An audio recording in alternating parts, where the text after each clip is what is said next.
It happened every night. I'd pass by my mom's bedroom in the middle of the night. The door just slightly open, the light off, but I could still hear it.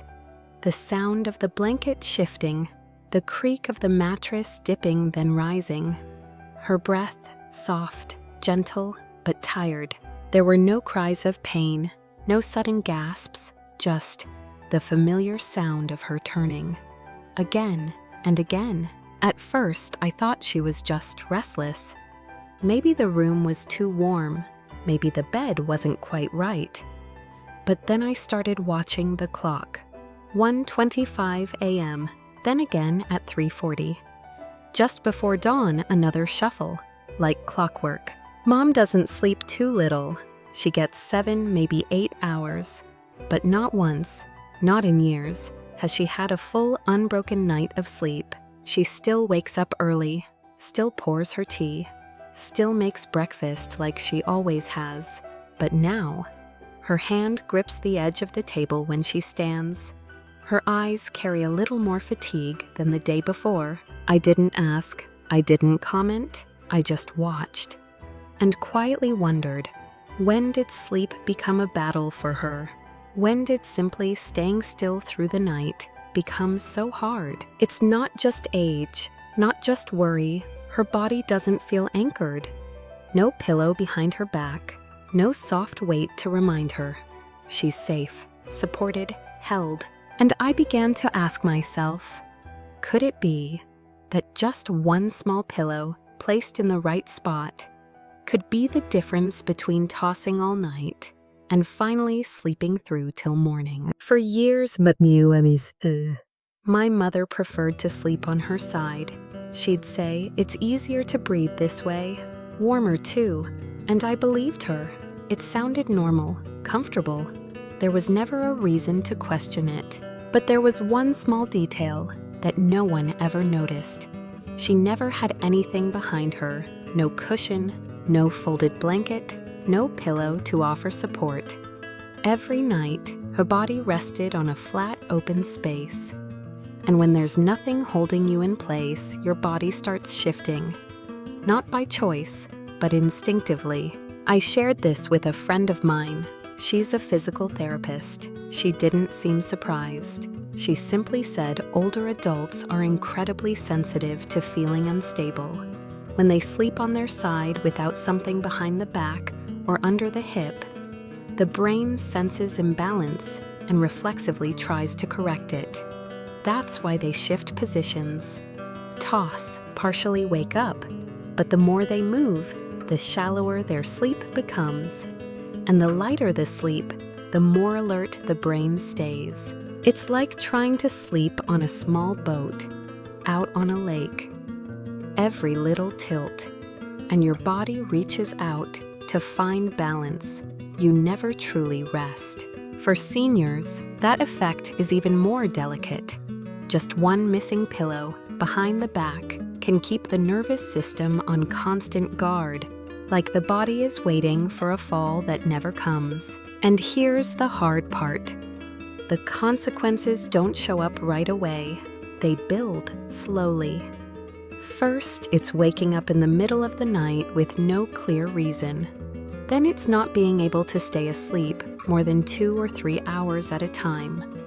And after that, the mornings begin with something harder to name.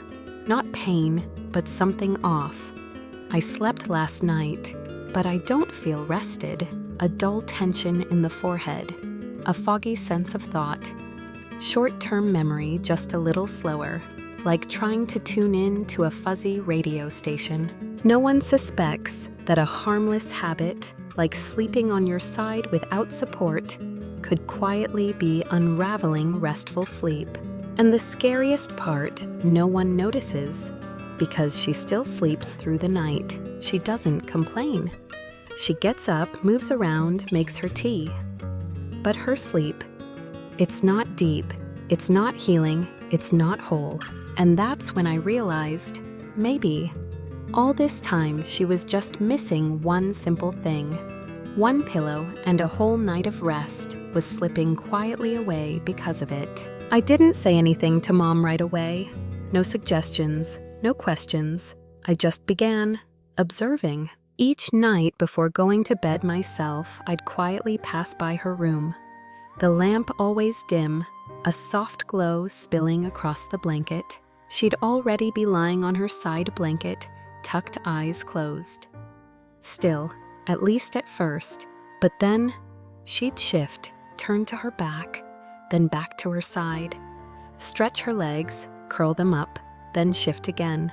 It happened night after night. Her body moved like it was looking for something, some anchor, but it never found it.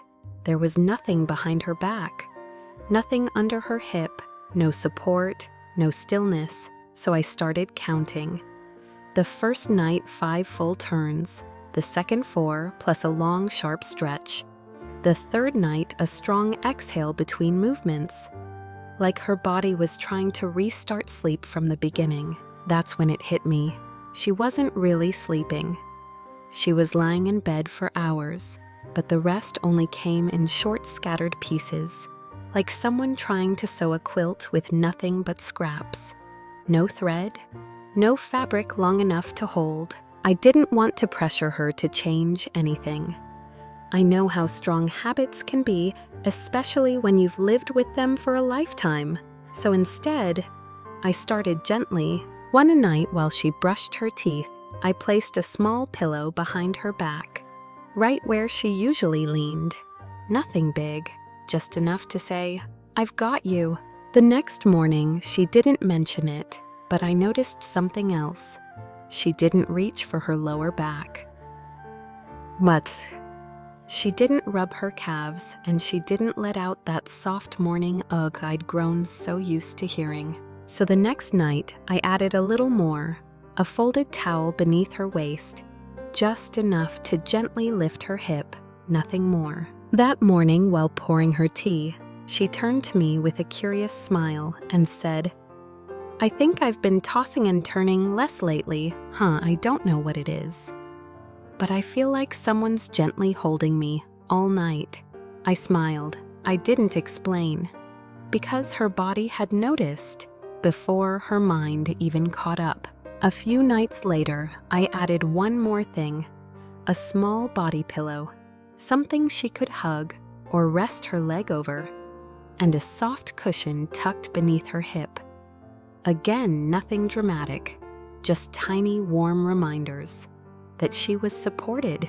That night, I heard nothing, no sighs, no creaking mattress, no rustle of sheets, just silence.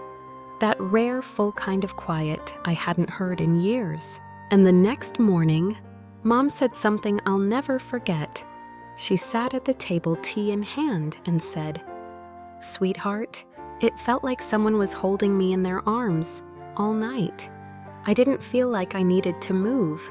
I didn't even think about it. I just slept straight through. That was it. That's all I needed to hear. Because I knew. Sometimes it doesn't take a new mattress, or medicine, or even words. Sometimes it just takes one well-placed pillow, a little weight behind the back, a folded towel beneath the hip, a soft presence that says, 'You're safe. You can rest. You don't have to keep shifting to find comfort anymore.' Some changes don't need grand gestures.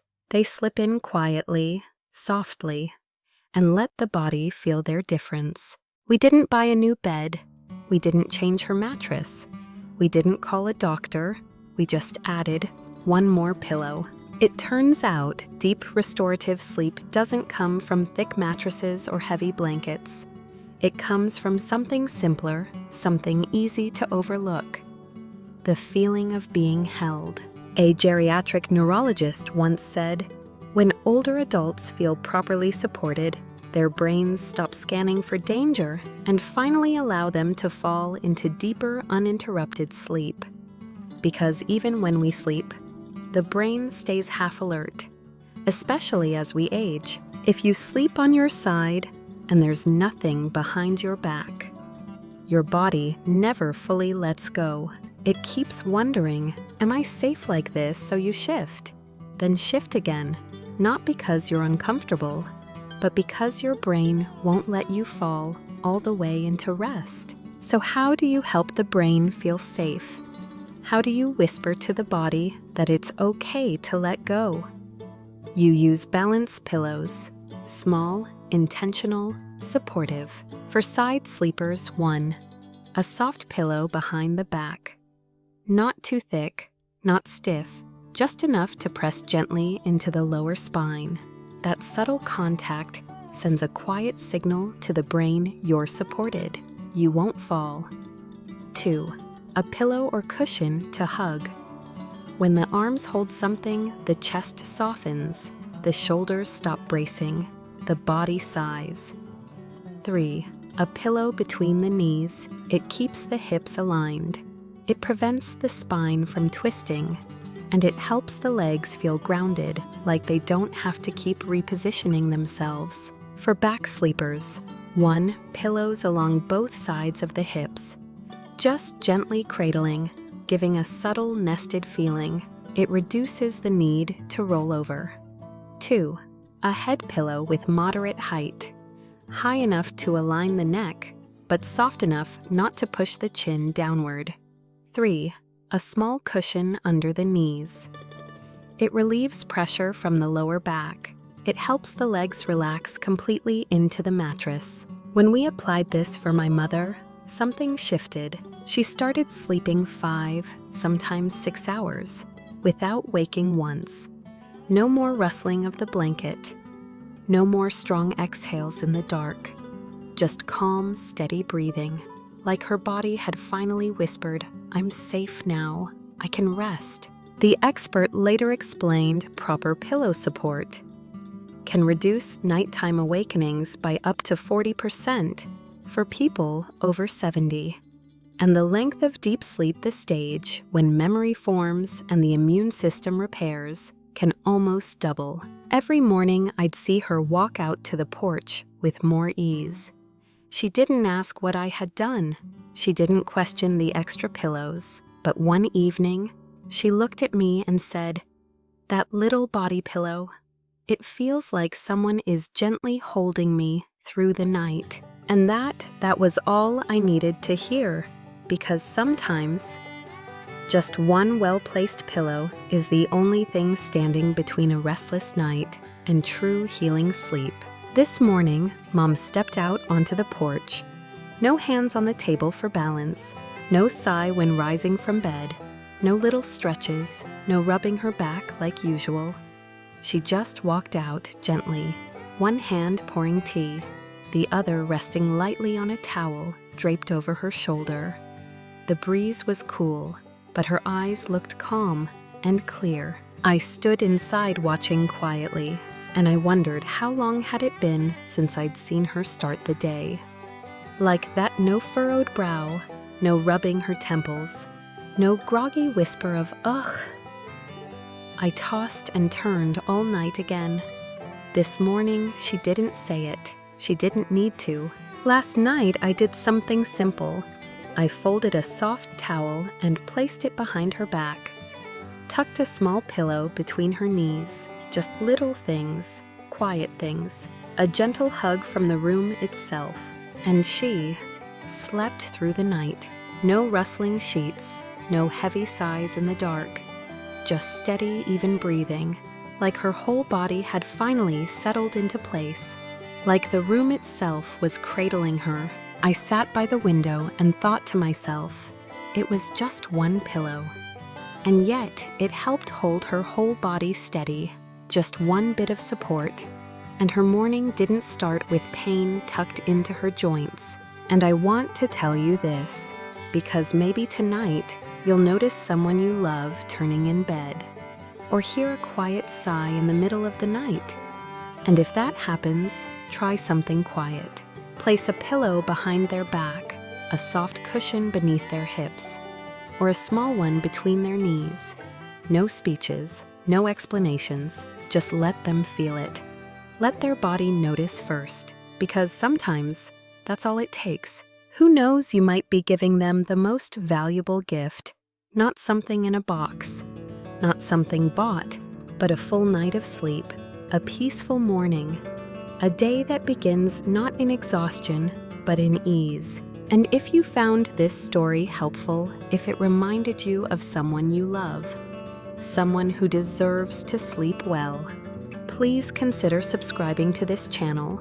Each week, I share gentle stories like this about sleep, about the small adjustments we can make, about the little things that turn into something real, especially for the people we love most. Because sometimes rest doesn't come from doing more. It comes from doing something simple with love. Just one pillow, one towel, one quiet night, and one peaceful morning.